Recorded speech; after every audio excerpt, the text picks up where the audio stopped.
Selamat siang teman-teman. Selamat siang. Perkenalkan, saya Onesimus Putra Adiwan II. Saya di sini bertujuan untuk memaparkan hasil karya ilmiah saya mengenai proses pembuatan kecambah kacang hijau.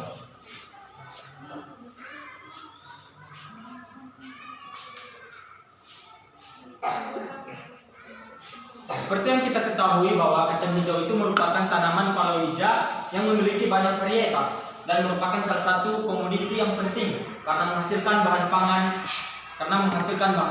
pangan. Itu menurut Rahmat dan kawan-kawan. Kecambah kacang hijau sering dikatakan sebagai tauge. Jadi merupakan sayuran tradisional yang terkenal di Indonesia. Nama itu jadi bersih sejak pelarangan pestisida dalam proses produksinya.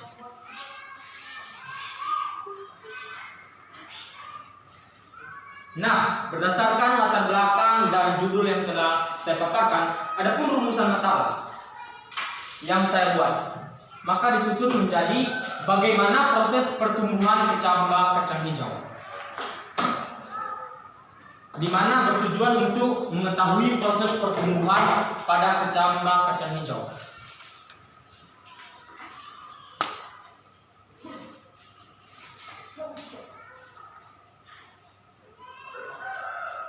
Laporan ini dibuat juga dengan harapan bisa bermanfaat bagi para pembaca dan peneliti untuk meningkatkan pengetahuan ilmiah tentang proses pertumbuhan kacang hijau atau toge yang sering kita konsumsi.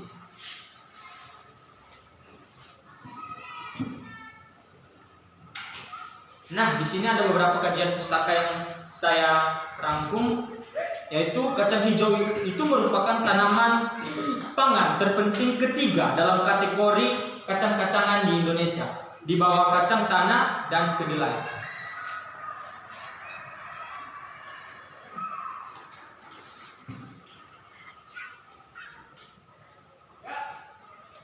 Pada faktanya, program food transfer banyak menggunakan kacang hijau sebagai bahan makanan, dan permasalahan tersebut terjadi karena petani kurang memperhatikan tanaman kacang hijau ini.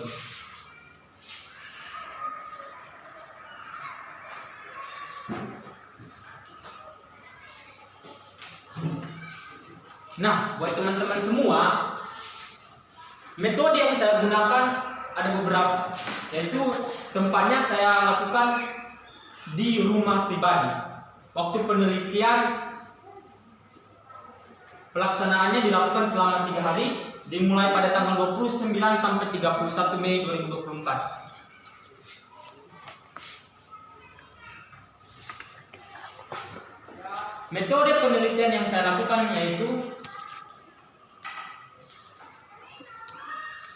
melalui studi pustaka. Metode ini dilakukan dengan cara mencari informasi melalui berbagai sumber tertulis ataupun melalui belajar dunia maya. Yang kedua, metode percobaan. Langkah ini dilakukan untuk mengetahui kebenaran dan mempraktikannya sendiri pada masalah yang dibahas.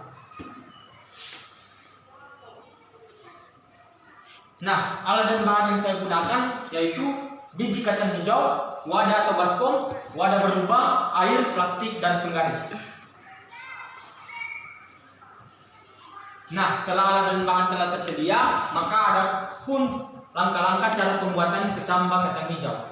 Yang pertama, masukkan biji kacang hijau ke dalam wadah yang tidak berlubang, lalu masukkan air dan aduk kacang hijau menggunakan tangan. Pisahkan dan buang kacang hijau yang mengapung di atas air, lalu buang kembali air dan tambahkan kembali air baru di dalam wadah yang berisi kacang hijau. Rendam kacang hijau selama 5 jam.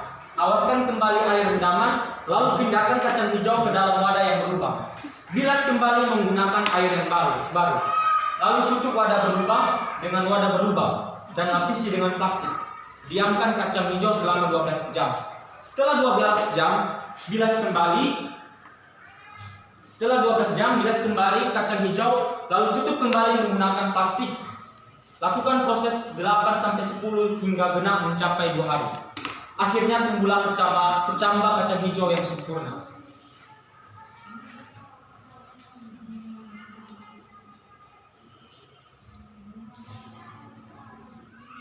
Nah, hasil penelitiannya itu 5 jam perendaman, biji mengembang dan kulit biji mulai meretak.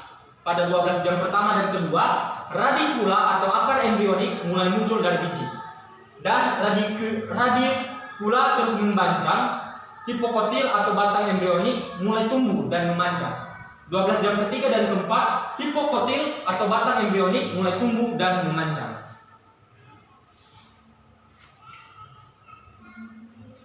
Nah, pada pembahasan ini setelah melakukan percobaan, saya dapat menyimpulkan bahwa tauge merupakan kecamba yang berasal dari biji-bijian seperti kacang hijau yang memiliki bagian putih dengan panjang 3 cm. Bentuk kecamba diperoleh setelah biji diproses selama beberapa hari. Cara pembuatan kecamba atau toge adalah dengan merendam kacang-kacangan dalam air selama 5 jam. Kemudian ditebarkan di tempat yang mempunyai lubang-lubang dan diberi daun, kain atau plastik sebagai substrat untuk menjaga kelembapan agar kacang-kacangan tidak busuk saat dilakukan selama 2 hari.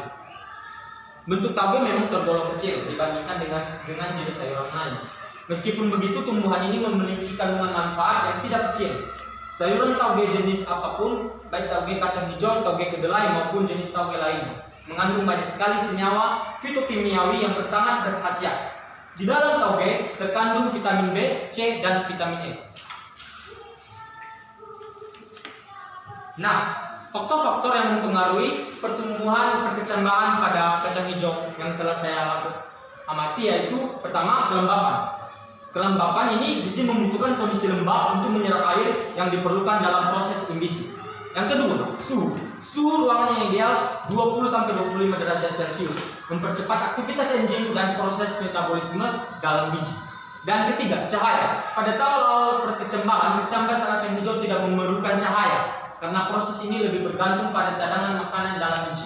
Namun setelah kecambah tumbuh, cahaya mulai berperan penting dalam proses fotosintesis. Nah,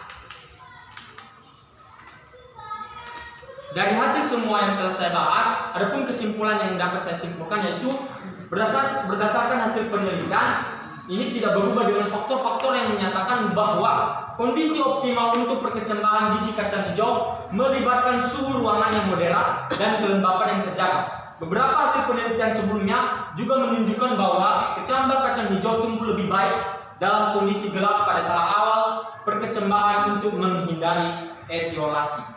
Penelitian ini menunjukkan bahwa biji kacang hijau mengalami perkecambahan yang cepat dalam kondisi yang tepat, yakni kelembapan dan suhu yang optimal. Proses ini melibatkan tahap-tahap kunci seperti imbisi, munculnya radikula dan pertumbuhan hipokotil. Faktor lingkungan seperti kelembapan, suhu, dan cahaya sangat mempengaruhi keberhasilan dan kecepatan perkecambahan. Sekian hasil pemaparan saya mengenai karya ilmiah saya tentang proses pertumbuhan kecambah kacang hijau. Baik buat teman-teman yang ingin bertanya atau memberikan saran dan kritik, saya persilakan. Buat Jonathan, kami persilakan. Baik, terima kasih atas kesempatan yang telah diberikan kepada saya. Di sini saya ingin bertanya terkait tentang bagaimana kondisi lingkungan yang diterapkan selama pengamatan. Oke, apa lagi ada yang bertanya? Silakan Amanda. Baik, yang menjadi pertanyaan saya, bagaimana cara memilih sampel kacang hijau yang benar? Terima kasih. Terima kasih. Ada Baik, yang menjadi pertanyaan saya yaitu bagaimana saran Anda untuk penelitian lanjutan berdasarkan temuan ini? Terima kasih untuk semua pertanyaan yang telah diberikan kepada saya. Saya akan menjawab pertanyaan Jonathan terkait kondisi lingkungan yang digunakan dalam pengamatan. Kondisi yang digunakan pada pengamatan yaitu kondisi yang lembab, yang tidak memerlukan cahaya maupun terik panas matahari. Karena ketika tempatnya lembab, maka pertumbuhan kecambah kacang hijau akan semakin meningkat. Kira-kira begitu jawaban singkat dari saya. Dan untuk Amanda, bagaimana memilih sampel kecambah kacang hijau yang baik dan benar? Dari hasil pengamatan yang saya lakukan, cara memilih sampel biji kacang hijau yang baik dan benar yaitu dengan mengambil segenggam biji kacang hijau lalu merendamnya di air. Biji kacang hijau yang terendam adalah biji yang bagus dan baik. Sedangkan biji yang terapung di atas air adalah biji yang tidak bagus. Kira-kira begitu sampel yang telah saya gunakan di dalam pengamatan proses pertumbuhan kecambah kacang hijau. Dan untuk pertanyaan dari Evan, untuk penelitian lanjut, saya berharap saya menyarankan untuk mengkaji pengaruh variasi suhu dan kelembapan yang lebih spesifik, serta memperpanjang periode pengamatan untuk mempelajari fase-fase pertumbuhan selanjutnya dari kecambah kacang hijau. Kira-kira begitu saja jawaban yang bisa saya berikan. Sekian dari pemaparan dari karya ilmiah saya. Mohon maaf atas kesalahan ataupun tutur kata yang telah saya sampaikan di depan ini. Sekian dari saya, Yahoo.